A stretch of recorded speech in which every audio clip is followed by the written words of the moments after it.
मित्रों, स्वागत है आपका। This side Shri Krishna Gupta is welcoming you. आज के वीडियो में क्या कवर करने वाले हैं? Hope you are very fine and doing well. मैं भी खुश हूँ, मैं भी ठीक हूँ।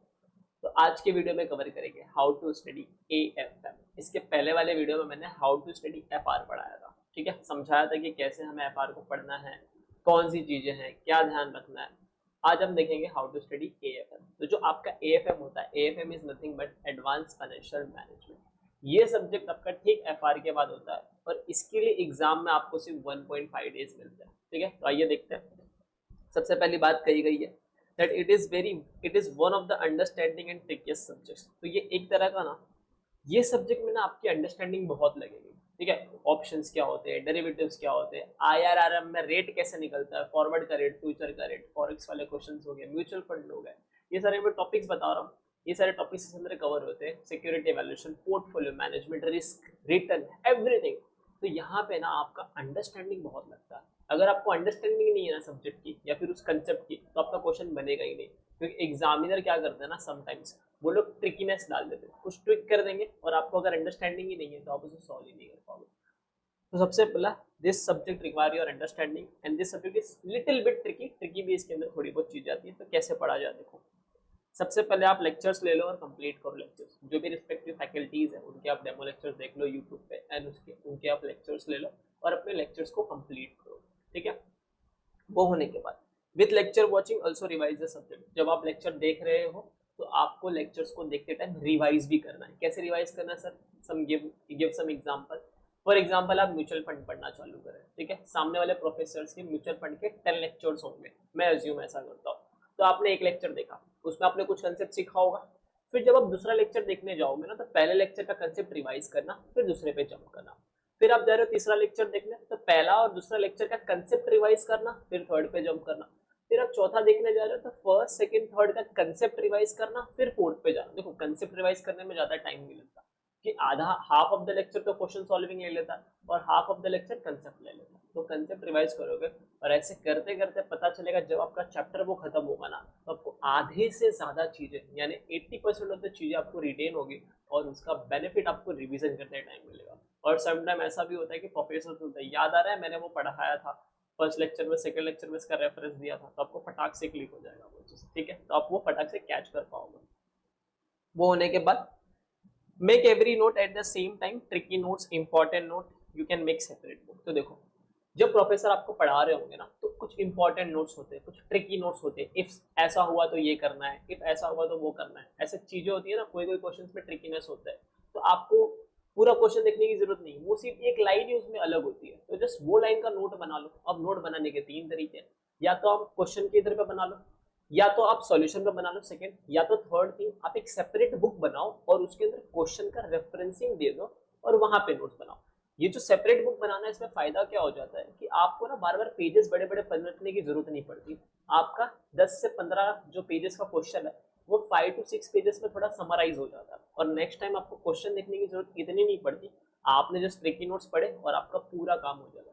But it depends person to person. किसी को लगता है कि क्वेश्चन पे बनाना अच्छा है तो वो क्वेश्चन पे बनाए, किसी को लगता है कि नहीं मैं सॉल्यूशन पे बनाऊंगा तो सॉल्यूशन पे बनाए, और किसी को लगता है सेपरेट बुक तो सेपरेट बनाए, ठीक है। मैंने मेरे केस में सेपरेट बनाया था एंड ये तो बताना मैं भूल ही गया, sorry. I score examination in AFM also, I got 71 marks in AFM. और जब मैं पेपर देके निकला रहा हूँ, मैं सबको चिल्ला चिल्ला के बोल रहा हूँ कि एएफएम में एग्जामिनेशन कोई नहीं छीन सकता मुझे, और रिजल्ट के दिन एएफएम में एग्जामिनेशन था।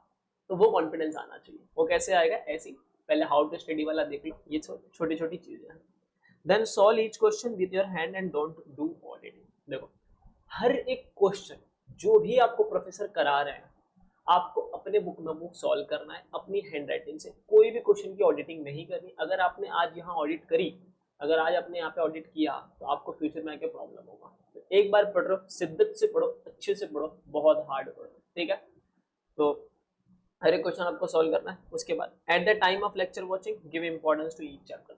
जब आप लेक्चर देख रहे हो, हर एक चैप्टर को इंपॉर्टेंस देके देखना है। whether it is forex, portfolio management, security valuation, merger and acquisition, mutual fund, security valuation, securitization, then your startup finance, chapter number 1, chapter number 2 or chapter number 3, whether it is risk management or anything, you need to give the importance to every chapter while you are watching the lecture, because you paid for all the money for that those lectures, ठीक है? So don't miss any of the lectures. See each and every lectures which is provided to you by the professors. Okay, got it? तो ज्ञान पूरा लेना है, बाद में देखेंगे करना क्या है, ठीक है? बट ज्ञान लेते टाइम पूरा लेना है, तो पूरा लेक्चर्स आपको देखने हैं।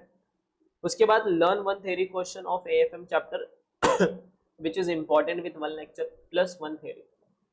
तो आपको क्या करना ना, हर एक लेक्चर के साथ एक थ्योरी का क्वेश्चन याद कर लेना है या फिर उसको रीड कर लेना है, लर्न कर लेना है। जैसे सर एग्जांपल दो ना, चलो मैं आपको एग्जांपल के थ्रू बताता हूँ।